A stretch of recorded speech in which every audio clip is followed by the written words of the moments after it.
My name is Dr. Julia Davies, and I'm based at Malmö University in southern Sweden.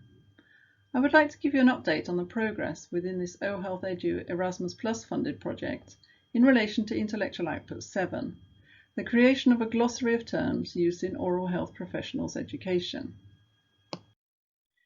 The overall aim of the OHE Edu project is to give us a better understanding of how oral health professionals are educated across Europe. And in order to do this, we need to collect robust data related to educational practices from the different European contexts. Some of the perceived differences in educational practices revealed by previous surveys may be due to lack of a common understanding about the intended meaning of the terms used to describe them. And for this reason, we consider the provision of clear definitions of educational terms as an essential factor for the success of the OHE Edu project. Therefore, the specific aim of Intellectual Output 7 is to create a glossary of terms used in oral health professionals' education, which can be used as a tool to facilitate a common understanding across Europe. The glossary will not only be relevant during the data collection phase, but will also form part of the online toolbox that will be a lasting legacy of the OHE Edu project. Intellectual Output 7 is coordinated by myself from the Faculty of Odontology at Malmö University, but of course all members of the consortium have worked hard on development of the glossary so far. Our work plan within Intellectual Output 7 is based on published methodology and involves a number of stages that are summarised here.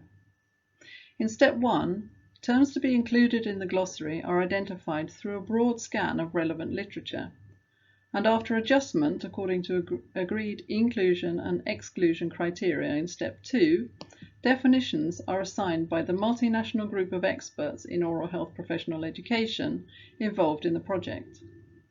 In step 3, further review is used to reach consensus and a first draft of the glossary is created. Step 4 involves open consultation with colleagues and stakeholders prior to finalisation of the work in step 5. So far, we've made very good progress and have identified and defined over 100 terms, in the first instance mainly those required for Intellectual Outputs 3 and 4. The online resource is also being prepared so that we can enter into pilot group and stakeholder consultations in the near future. Once we've completed the consultation process with interested stakeholders during the autumn, we'll use the comments received to refine and finalise the glossary.